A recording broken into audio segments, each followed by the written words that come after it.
Morning. English grammar ക്ലാസ്സിലേക്ക് സ്വാഗതം. നമ്മൾ കഴിഞ്ഞ ക്ലാസ്സുകളിൽ പ്രസൻറ്റ്, പാസ്റ്റ് ഈ രണ്ട് ടെൻസുകളെ കുറിച്ച് വിശദമായി നമ്മൾ ചർച്ച ചെയ്തു. ഇനി ടെൻസിൽ അവശേഷിക്കുന്നത് ഫ്യൂച്ചർ ടെൻസാണ്. നമുക്കിന്ന് ഫ്യൂച്ചറുമായി ബന്ധപ്പെട്ട കാര്യങ്ങൾ നമുക്ക് ചർച്ച ചെയ്യാം. എല്ലാവർക്കും ഗ്രാമർ ക്ലാസ്സിലേക്ക് ഒരിക്കൽ കൂടി സ്വാഗതം. ഇന്ന് ഞാൻ തുടങ്ങുന്നത് ഫ്യൂച്ചർ സിമ്പിൾ ടെൻസാണ്. Future simple tense. എന്താണ് ഫ്യൂച്ചർ സിമ്പിൾ ടെൻസ് എന്ന് പറയുന്നത്? ഫ്യൂച്ചർ ടെൻസ് ഭാവി കാലം, വരാൻ പോകുന്നതാണ്.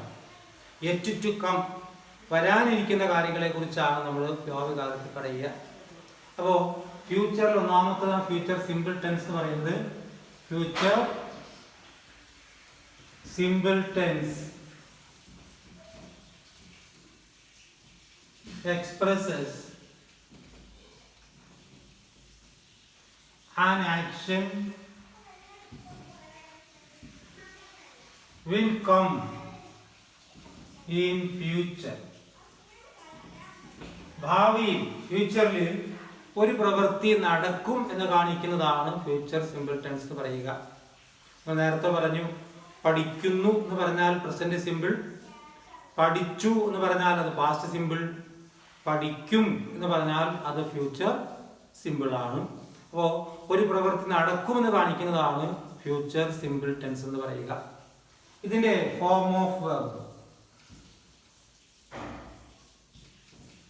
ഇതിന്റെ ഫോം ഓഫ് വെർബ് ആണ് will or shall plus base.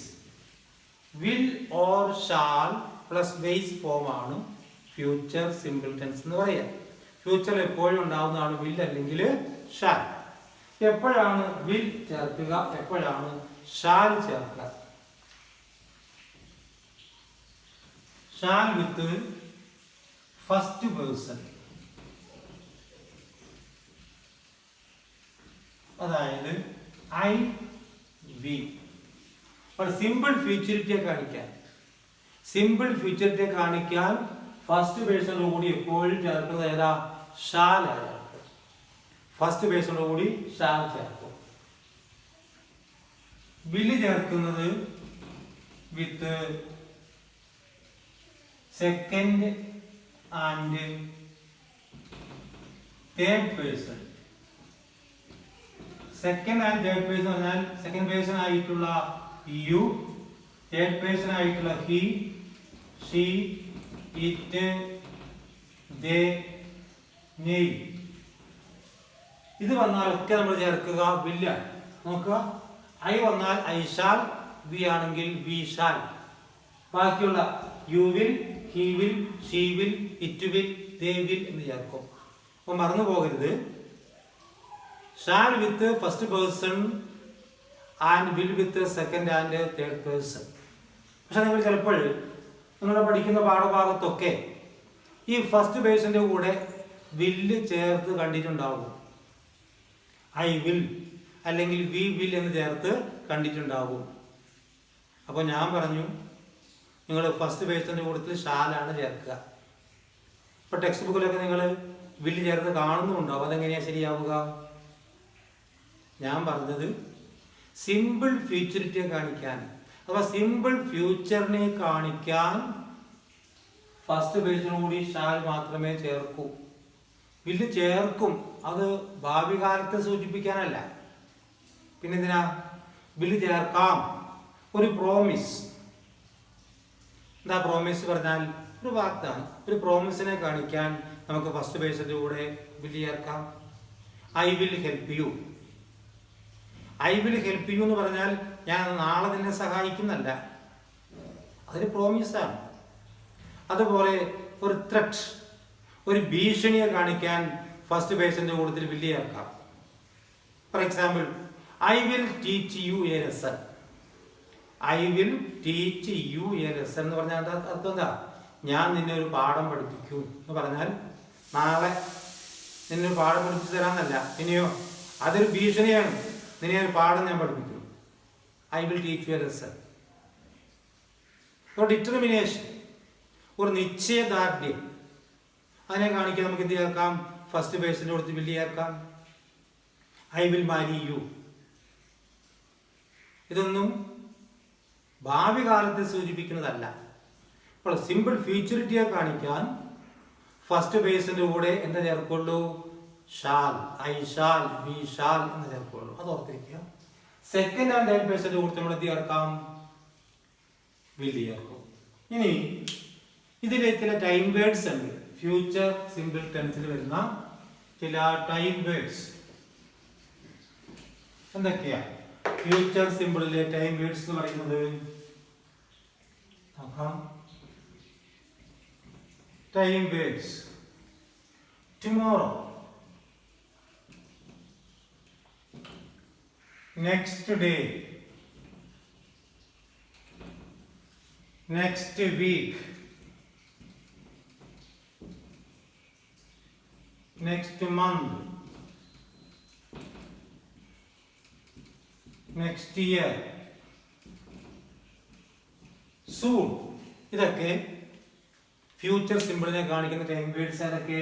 Tomorrow, നാളെ, നെക്സ്റ്റ് ഡേ, അടുത്ത ദിവസം, അപ്പൊ next week, next month, next year, soon, ഉടനെ. ഇതൊക്കെ എവിടെ സൂചിപ്പിക്കുക? ഫ്യൂച്ചർ സിമ്പിളിലാണ്. നമുക്ക് നോക്കാം. For example,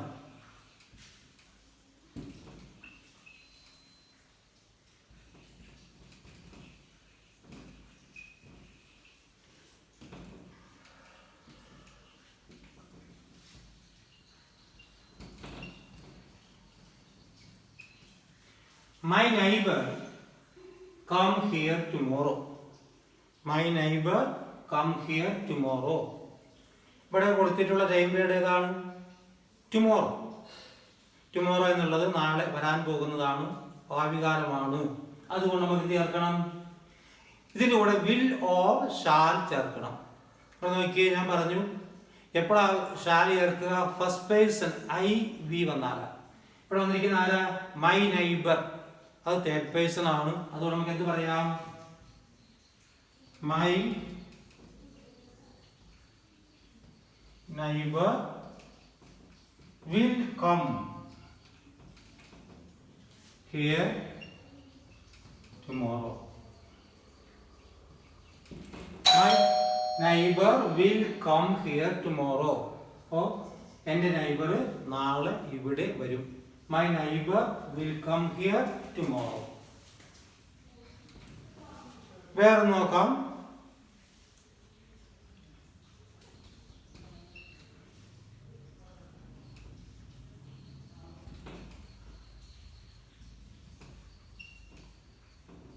She discussed the matter with you next Monday. എന്നാ പറയുന്നത്? നെക്സ്റ്റ് മൺഡേ, അടുത്ത തിങ്കളാഴ്ച. That is yet to come, വരാനിരിക്കുന്ന സമയമാണ് അടുത്ത തിങ്കളാഴ്ച എന്ന് പറയുന്നത്. ഭാവി കാലമാണ്. അപ്പം എന്ത് ചെയ്യണം? ഡിസ്കസിനോട് കൂടി വില്ലോ ഷാലോ ചേർക്കണം. അപ്പം എങ്ങനെ പറയാൻ പറ്റും? She will discuss the matter with you, matter with you next Monday. What is future symbol? എന്താണ് ഫ്യൂച്ചർ സിമ്പിൾ എന്ന് പറയുന്നത്? ഒരു പ്രവൃത്തി നടക്കുമെന്ന് കാണിക്കുക. An action will come in future. ഭാവിയിൽ ഒരു പ്രവൃത്തി നടക്കുമെന്ന് സൂചിപ്പിക്കുന്നതാണ് ഏത്? Future simple. അതിന്റെ ഫോം ഓഫ് വെർബ് ആണ് will or shall plus base. Will with the first person, will with the second and third person, and shall with the first person. Then time words: tomorrow, next day, next week, next month, next year, soon. You know, okay? Future day continues. Future continues. എന്താ future continues എന്ന് പറയുന്നത്? Future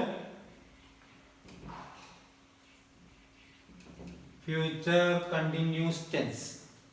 future continuous എന്ന് പറയുന്നത് ഭാവിയിൽ ഒരു പ്രവൃത്തി തുടർച്ചയായി നടന്നുകൊണ്ടിരിക്കുന്നത് കാണിക്കുന്നതാണ്. പഠിച്ചുകൊണ്ടിരിക്കും, എഴുതിക്കൊണ്ടിരിക്കും, ടി വി കണ്ടുകൊണ്ടിരിക്കും എന്നിങ്ങനെ ഒരു പ്രവൃത്തി നടന്നുകൊണ്ടിരിക്കും എന്ന് കാണിക്കുന്നതാണ് ഫ്യൂച്ചർ കണ്ടിന്യൂസ് എന്ന് പറയുന്നത്. ഇതിൻ്റെ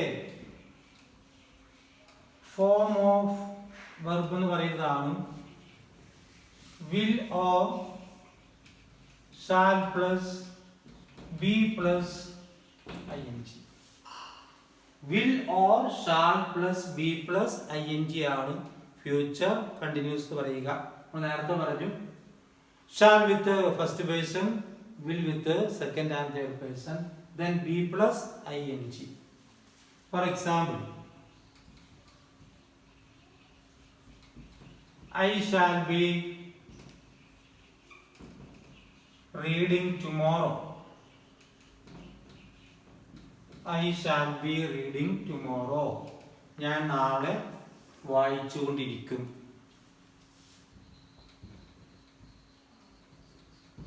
We shall be cooking. We shall be cooking എന്ന് പറഞ്ഞാൽ ഞങ്ങൾ പാചകം ചെയ്തുകൊണ്ടിരിക്കും. He will be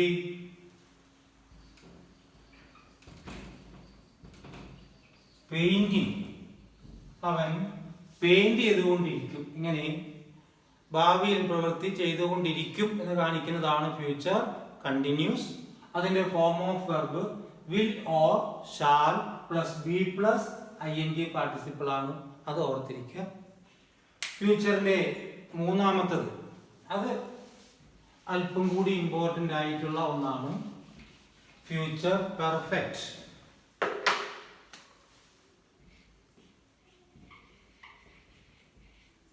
future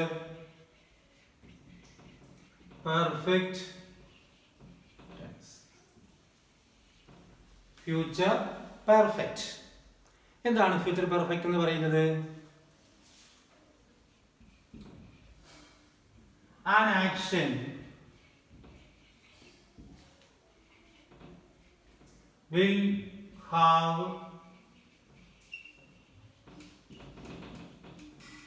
completed at a particular time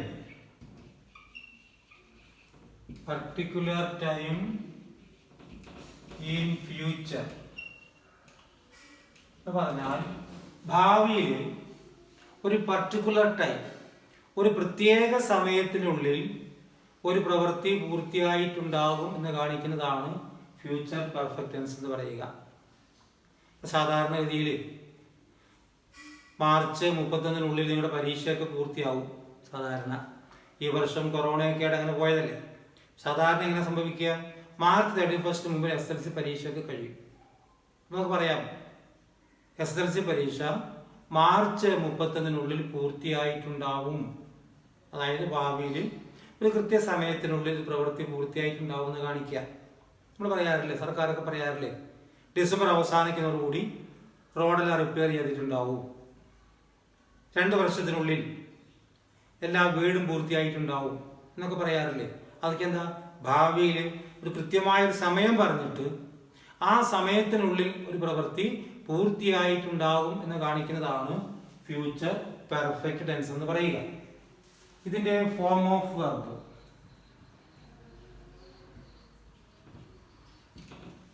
will or shall plus have plus V3. Will or shall plus have plus V3 form of verb ആണ് future perfect tense പറയുക. നേരത്തെ പറഞ്ഞ ഷാലും വില്ലും നമുക്ക് അറിയാലോ. പിന്നെ ഹാവ് പ്ലസ് V3 ചേർത്താൽ future perfect കിട്ടും. ഇതിന്റെ ടൈം പീരീഡ് നിങ്ങൾ പ്രത്യേകം ശ്രദ്ധിക്കുക. ഇതിനകത്ത് കൊണ്ട് ടൈം പീരീഡ് എന്ന് പറഞ്ഞാൽ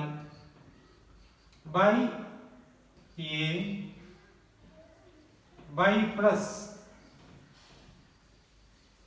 a particular time. ബൈക്ക് ശേഷം ഒരു പർട്ടിക്കുലർ ടൈം വരുന്നതാണ് ഫ്യൂച്ചർ പെർഫെക്റ്റിന്റെ ക്രിയാരൂപം എന്ന് പറയുന്നത്. ബൈക്ക് ശേഷം ഒരു പർട്ടിക്കുലർ ടൈം പറയും. അതായത് by the end of December, അല്ലെങ്കിൽ by next Monday, by next Monday. ഇങ്ങനെ by plus a particular time, ബൈക്ക് ശേഷം ഒരു പർട്ടിക്കുലർ ടൈം വന്നാൽ അത് ഫ്യൂച്ചർ പെർഫെക്റ്റ് ടെൻസ് ആകും. നമുക്കിതിന്റെ എക്സാമ്പിൾ ഒന്ന് നോക്കാം.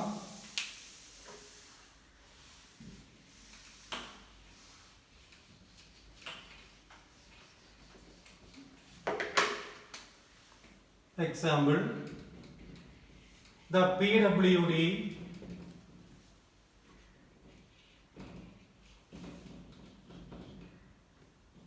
complete the work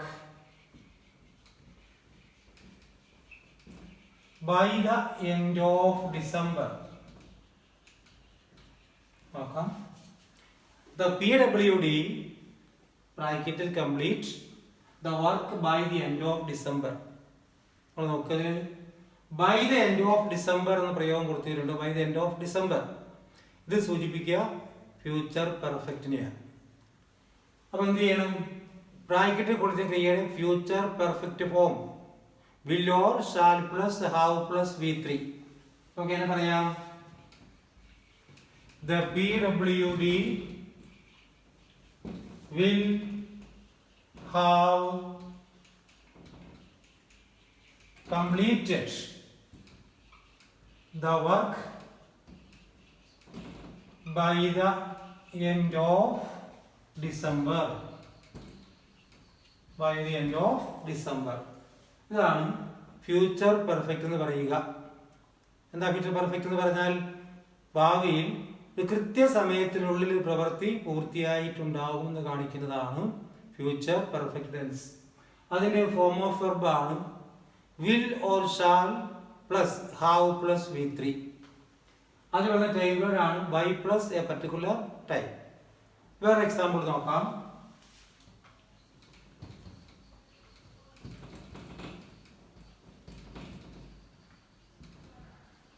The SSLC examination finish by the end of March. By the end of March. March അവസാനത്തോടെ SSLC എക്സാമിനേഷൻ പൂർത്തിയായിട്ടുണ്ടാവും. എങ്ങനെ പറയാ? The SSLC examination